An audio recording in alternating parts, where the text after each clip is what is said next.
Доброе утро, друзья мои. 6 октября. Я стою на паркинге. Вот тут дорожка. Ну, тут стояла фура. И я так проехал туда. Там развернулся, вернулся и встал рядом с ней. Так что все в порядке. Теперь мне остается 160 километров. Я должен успеть. 2 часика. У меня будет 2:45. Думаю, успею добраться к Fixing Time. Потому что я могу, конечно, сейчас стартануть, но не хочу тратить девяточку. Потому что ехал я вчера всего лишь там менее 13 часов. Так что должно быть все получиться. Главное, чтобы пробок не было. Ну а так все хорошо. Не постеснялся, зашел в офис, спросил, где тут можно лицо помыть. Мне показали. Сразу кофе предложили. Ну, француз, я говорю, нет, спасибо, только выпил. Вот. Ну что, сейчас видео, скопирую файлы и стартану в сторону выгрузки. Так что не отключайтесь, увидимся. Ну что, еще раз доброе утро, ребята. Все, как жена говорила, как жена пишет мне, опять переспал в кустах. Ну а что, жизнь такая наша, блин. В кустах-то в кустах. Главное, чтобы, время было правильное. Один фиг где стоять, главное, спишь же в машине. Переживал, что какое-то место нехорошее, знаете. Не, нормально, передо мной стоял француз, проснулся, он уже уехал. С баками вроде все в порядке. Понял, что это было. Я нажал, что ли? Интересно, блин.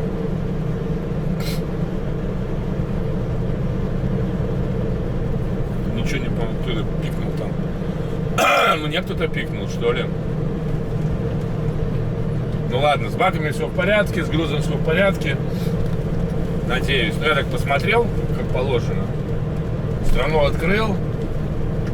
И погнали в сторону Тулузы. Так, значит, 165 километров, 2 часа 07 минут, 12:36 я приезжаю.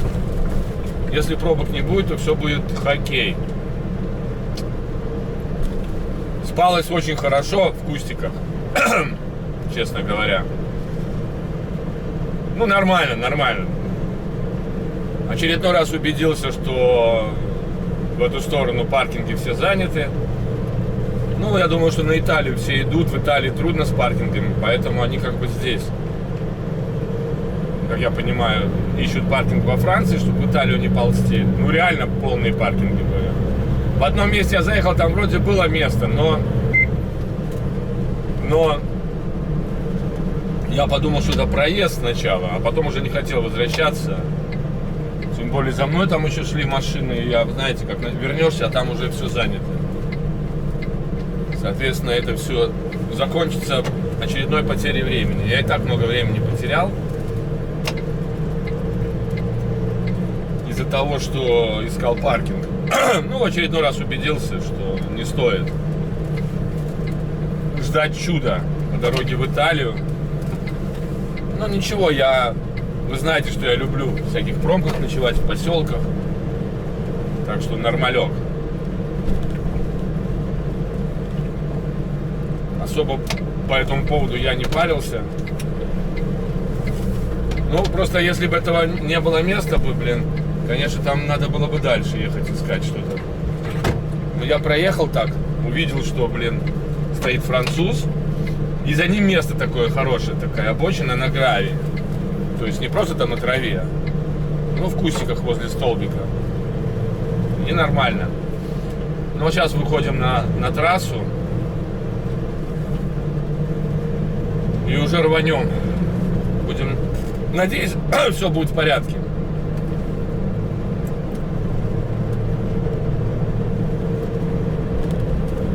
Главное, чтобы не было пробок, правильно?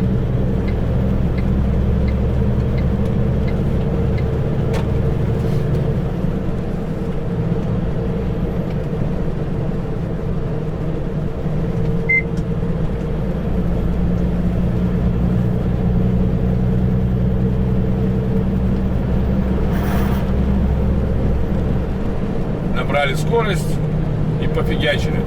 Кстати, блин, 85 она как-то обрезана на этом самом, на круизнике. Но едет она, блин, и 95 вчера ехал, блин. Ну, с горки, конечно. И накатом, и на круизнике, главное. Еще немножко привыкаю к работе этого круиз-контроля. Ну, ставишь плюс 5, минус 5, тогда все нормально.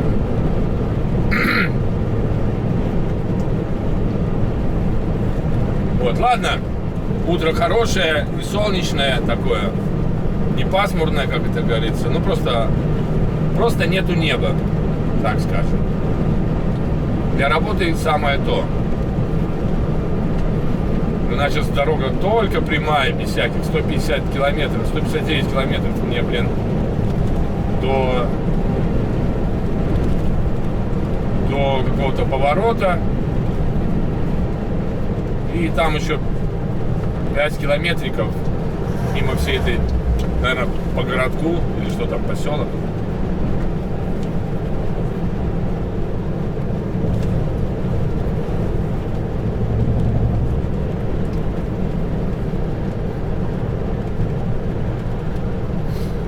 Ладно, погнали, что Витек написал.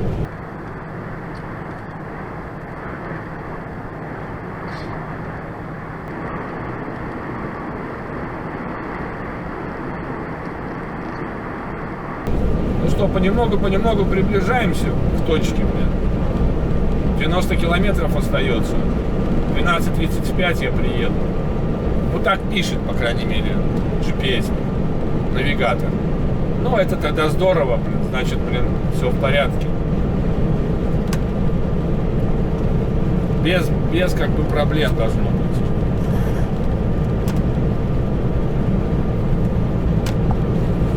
Что мне этот компьютер сегодня пишет. Сегодня вот он правильно начал считать мне, блин. Все в порядке, блин. Время. А что он поэтому пишет по моим часам?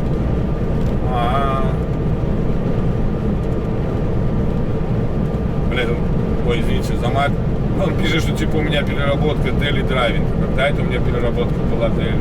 Вчера я десятку отъехал, да, точно. Хотя я даже не помню, десятку я отъехал. Нет, я меньше, чем десятку отъехал. И все равно он не посчитал мне счет resting times, не посчитал. Я вчера не ехал десятку, я же не доехал до десятки час и 30 минут, это час 20, кажется. Надо будет посмотреть здесь. Но это только когда я стану. Смотрю. Не могу в этом Тахо найти, блин, где настроить цвет, блин. Такая темная вообще, блин. Ничего не видно. Никогда едешь, никогда. Когда только ключ зажигания включаешь, он типа табло, блин. Как-то там, блин. В том было, нажал на кнопочку, сразу ярко включает. Неважно, ты стоишь или не стоишь. А здесь, блин, фонарик нужен все время. То есть это фигню он показывает. Написал в офис, что, блин, то пишет мне, у меня, блин, нарушение по вождению, блин, времени. Какая-то фигня постоянно. А мне офис написал, не обращай внимания. Я говорю, да. Я так и делаю, а просто для информации, потому что это не так. Неудобный компьютер в этом отношении. Трансикс был удобный в этом плане, хоть какую-то информацию нес. Где-то ошибочную, но по минимуму. Ну ничего, думаю, привыкну. Главное, типа так, но на такого старого образца говорю, что, блин, надо с фонариком светить, блин, смотреть, что он там в меню, когда стоишь. Что еще? Ну, кстати, у меня уже скоро будет почти половина бака.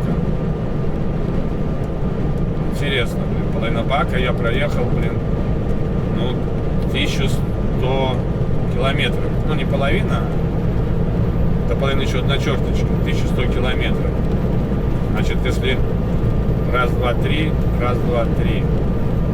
одна черточка то красный, значит, можно 2000 километров проехать.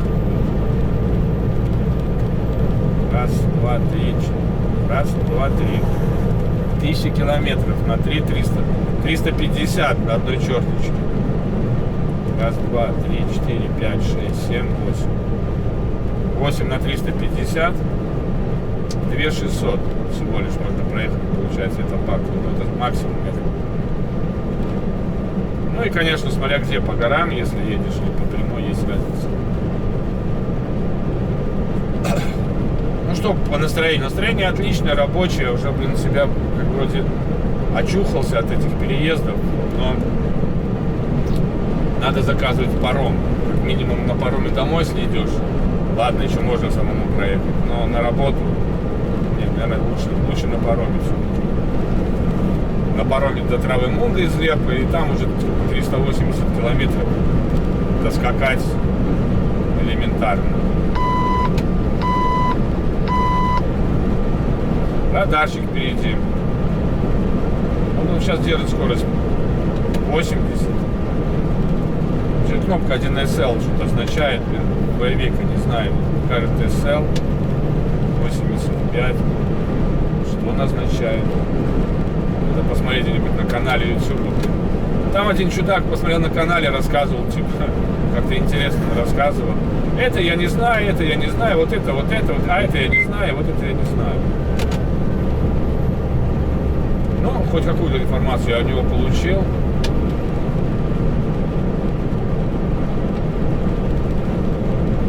Минимальную, ну, что-то вот как с тем пультом обращаться тоже, как-то там. Вчера жал, на этот самый, как это, на климат-контроль, грубо говоря, не знаю. Включался. Сегодня включил утром, не включается. Как он включается, фиг его знает. Тут есть еще одна функция аккумулятора. Если ты просто выключил двигатель, да, аккумулятор, по-моему, через какое-то время выключается. Но есть кнопка включения аккумулятора. Принудительная. Я так понимаю. Потому что у меня показатель, говорю, либо регистратор, либо мой шкаф. Вентилятор если дует, значит все в порядке.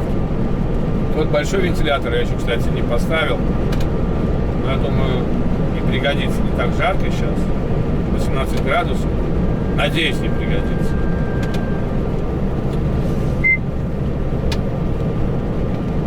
Ну вот. Главное, что на ретардер, да, тут 6 положений у него. Офигеть. И бывает, забываюсь по привычке, у нас же там было 3 положения на дафе. И круизник сразу отключался.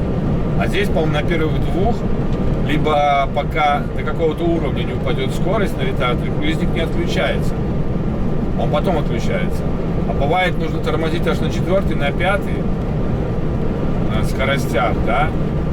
И по привычке возвращаешь 3 вверх. И раз круизник, а он не включается. Потом видишь, еще этот самый ретардер включен. Потому что реально у него, 6, по-моему, 6 позиций, кажется. Но, ничего плохого пока сказать не могу особенно. Вот, говорю, главное, дверь надо закрывать, стучать. Буду стучать дверью на паркингах. Конечно, это очень фигово, я наоборот всегда, был недоволен, когда сосед там бабах дверью. Ну, я не знаю, на какой на машине, но походу на Ивека такая херня есть. Потому что, говорю, вот коллега вчера, голландец, выезжал на фирму, спрашивает, ты не знаешь, что здесь алярм горит? Я говорю, походу, у тебя дверь не закрыта. Он говорит, не, все закрыто. Ну, я не знаю тогда. Потом приехал, я говорю, ну что там, погасил алярм? Да, говорит, там дверь была плохо закрыта. Ну, типа пассажирская. Такая вот фишка. Говорит, потом захлопнул, все в порядке стало. Еще я... У меня этот самый открыт, бамбалюк. До конца не закрыт. Хорошо, он там нормальный, там нечему падать. Остановлюсь где-то может быть, на паркинг какой-то остановиться, буквально на пару минут. Что, еще такое вот ощущение, знаете, вот, что, Айвека сделана, блин, кабина для комфорта пассажира. Вот реально, блин. Потому что все удобство. Два подлокотника у пассажирских, да? Нету такой тесноты, как здесь. Там как-то более так все комфортно. Потом, блин, диван убирается, раскладывается, получается как столик. Ну, поднимается это вверх и опускается как столик. Ну, вверх поднимается, опускается такая планка, получается столик. Правда, какое там удобство, как на нем столик там, потому что сесть там неудобно как-то. Ну, такое ощущение, вот знаете. То есть не для водителя, а для, блин, не знаю, кто рядом сидит. Жену вози, ей будет удобно. Ну так я смеюсь. Вот сейчас включаем редактор. Раз, два, три, 4, 5, 6. Вот видите, только выключился уже на шестой. Вот этот звук был на шестой позиции, выключился. А в дафе первую сделал, сразу отключался. К этому надо привыкнуть. Вот. Мне очень не нравятся боковые огни. Реально, надо ими пользоваться. Огни, получается, сзади загораются, типа фонарь, как заднего хода, что ли.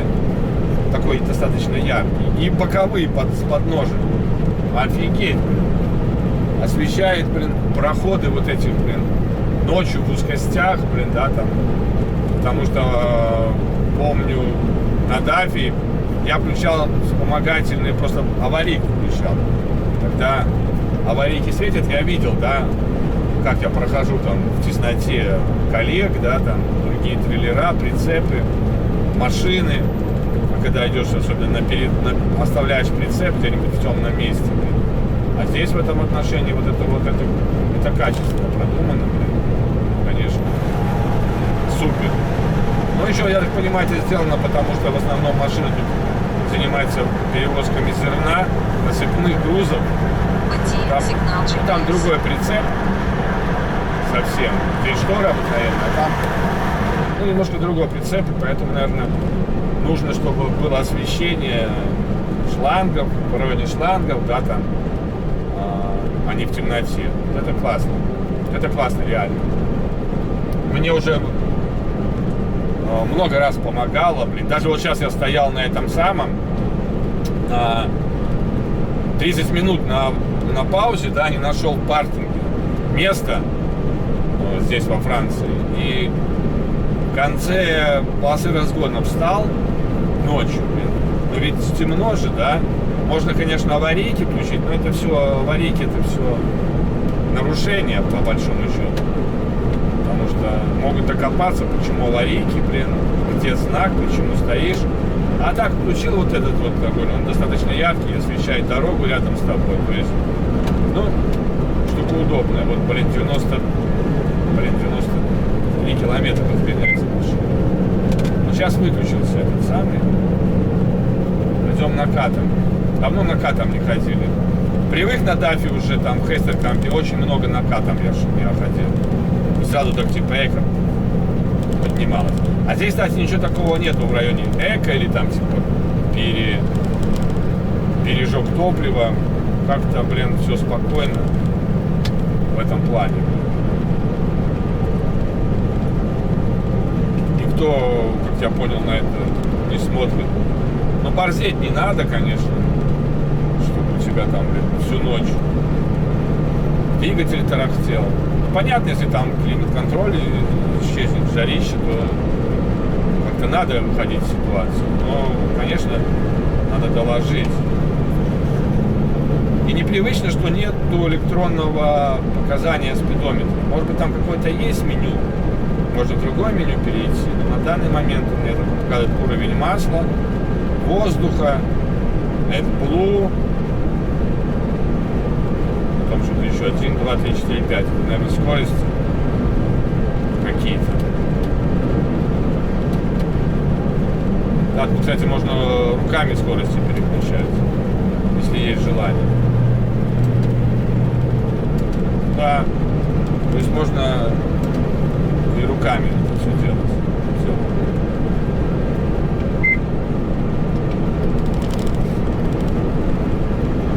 потом с менюшкой я разберусь, да.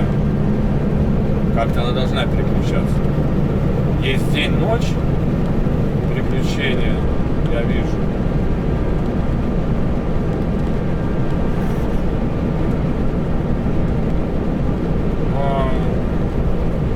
Наверное, как-то должна ли переключаться. А вот чудак тоже говорил, что как-то переключается меню. Где? Где-то надо поискать, просто постоять уже, заняться. Сейчас просто вот красивый маленький водопадик, красиво. Где-то посмотреть, где-то должна быть переключение меню.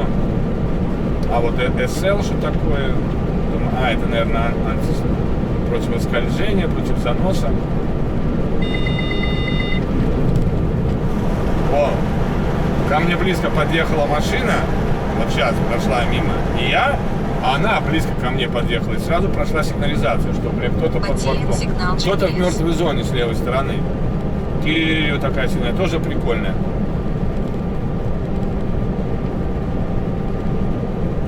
Где-то должна быть менюшка переключаться, но я думаю, что разберусь.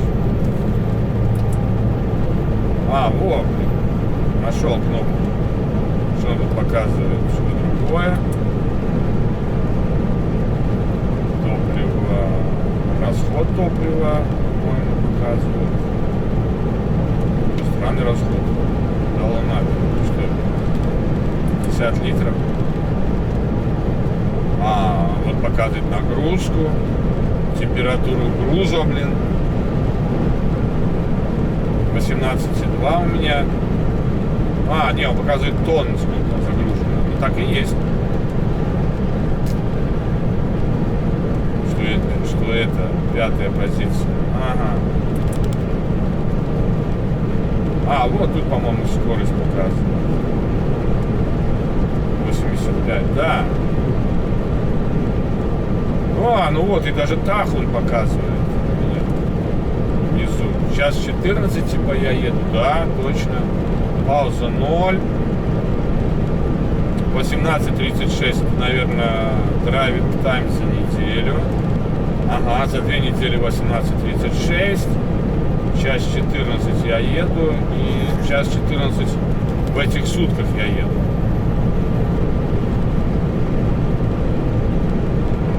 Час 15, а что вот это, какая разница? Час 14. Час 15, наверное, это я работаю и еду.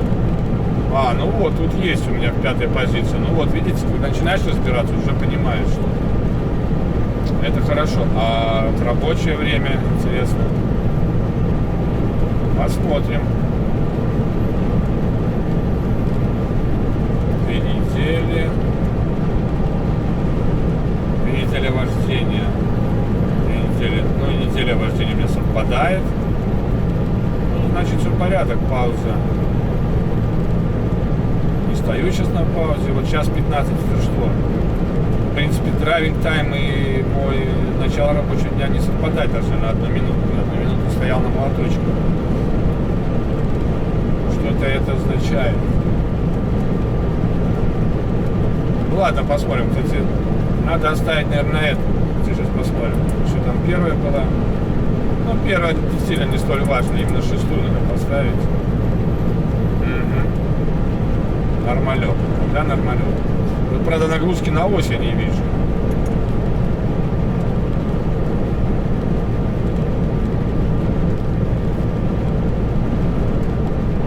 Ларвет, меди, трип-дата. Трип-дата.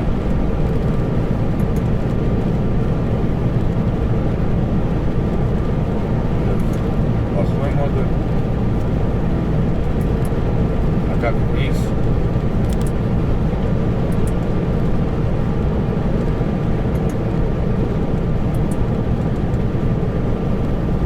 Аларм. Понял.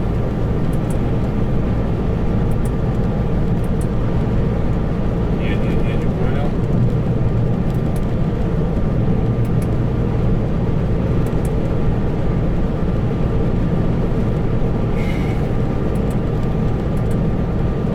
Ну вот сейчас уже понял. Да, это меню, я думал, это меню для Радио? Нет, здесь все на руле есть всякое разное меню.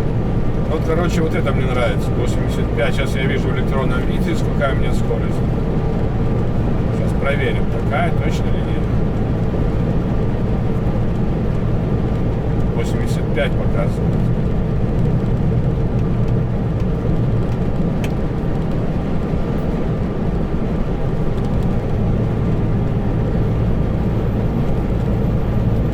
Да, все в порядке.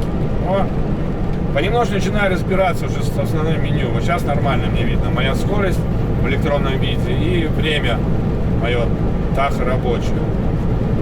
Проверю. 3:15 осталось. Пока разбирался, проехал мимо парка. Ладно.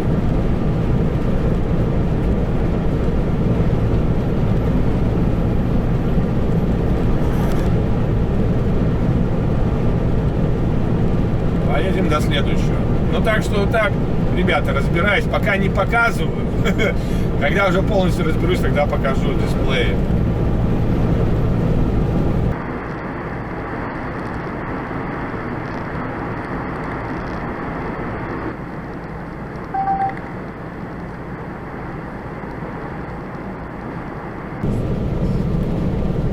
Вот как бы подъезжаю я к точке. Точки выгрузки, ребята, остается 8 километров, хотя это ведет куда-то другое место, и это куда-то другое место, я что-то не понял. Нет, ну это у меня правильно.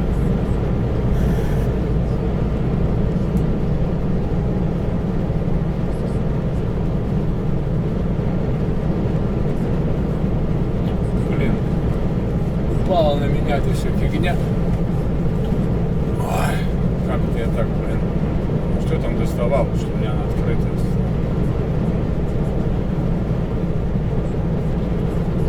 Блин, на меня бумаги все повалились, блин. Так открытая оказалась наверху, блин, полка.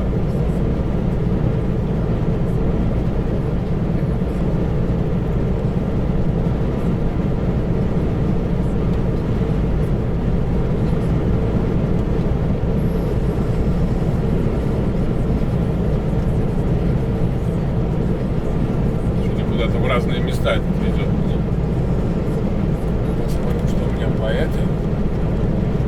По сообщению от начальника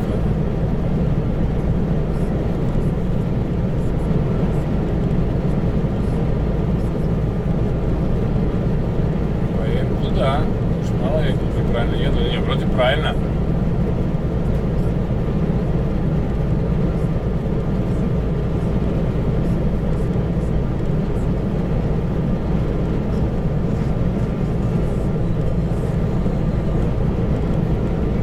Правильно.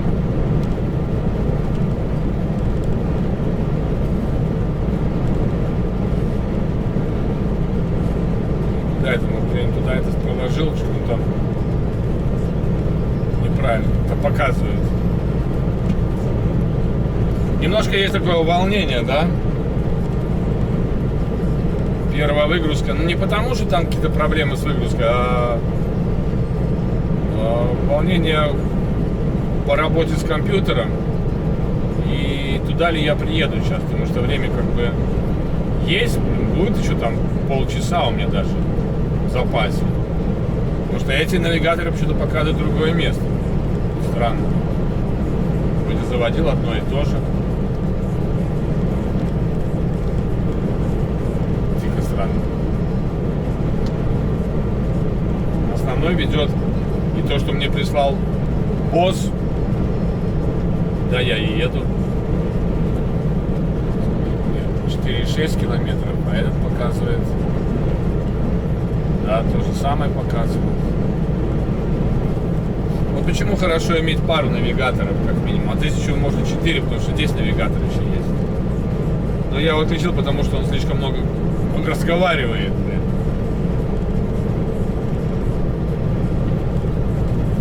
По сути, должна скоро прийти информация о загрузке, наверное, где и как.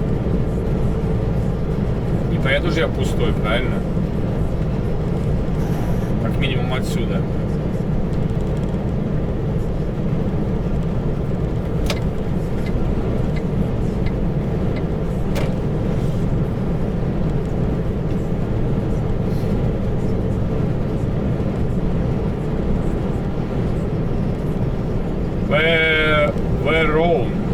Verdun. Гризолес.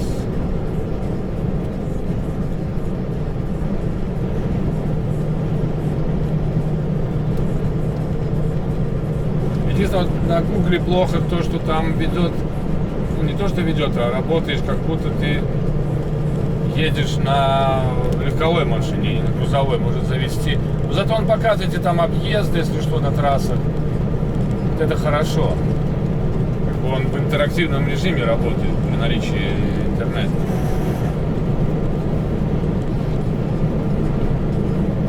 Закончился как бы автобан французский. Теперь только с 90. Так, через 300 метров нам надо двигаться прямо. Кольцевая здесь у нас.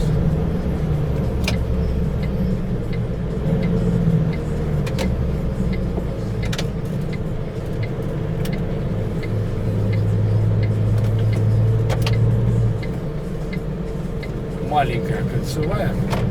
Нормальные бордюры. Бывают во Франции такие, говорят, высокие бордюры, но я только один раз с этим сталкивался.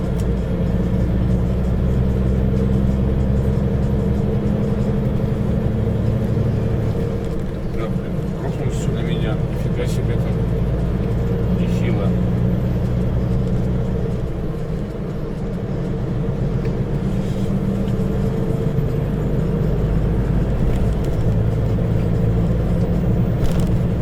Так, еще кольцо будет и направо нам уже ходить. 1,5 километра осталось, парни. Ну вот, смотрю, вот здесь паркинг плейс, одно, второе, можно сказать, даже третье. Приютился. Маленькая машина. Ну вот можно было бы постоять здесь, да.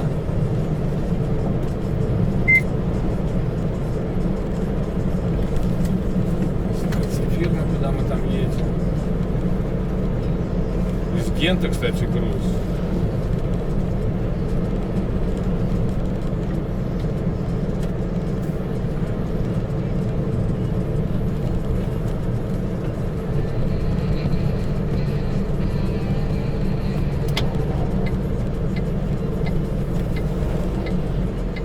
Где-то здесь. Потом будем смотреть название фирмы. Потому что как-то в этой не так написано.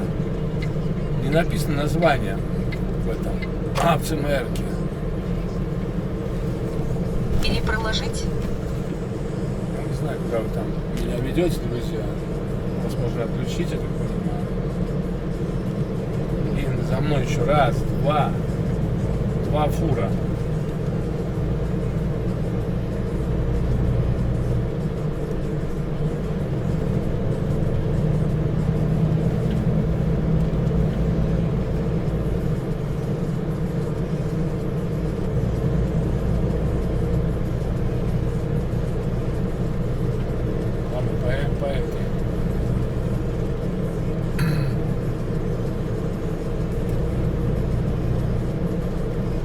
Экшен. Сюда, что ли? Походу вот сюда. Направо.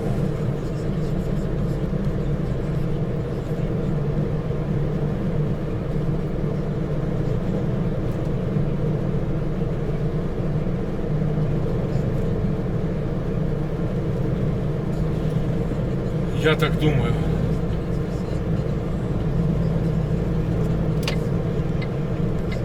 Наверное, вот сюда. Тут елочка есть, вот может быть.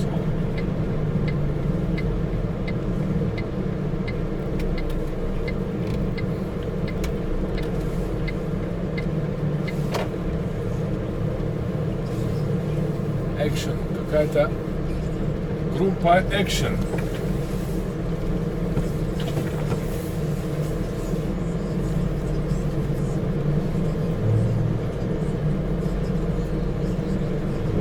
Будем смотреть, куда дальше. Чехи, румыны, всякие не наши ребята. Вот даже место нам есть.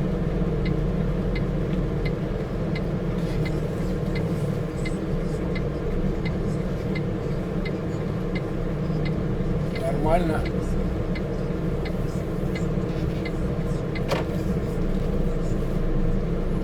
Да, вот уже, коллеги, как это говорится, уже хорошо мы приехали вовремя.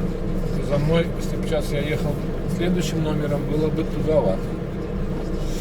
О, ребята, все, как бы приехали. Ну а дальше как бы все знакомо. Что, получил такой пейджер. Обычная процедура в таких местах. Надо будет заехать до ворота, отдать им пейджер.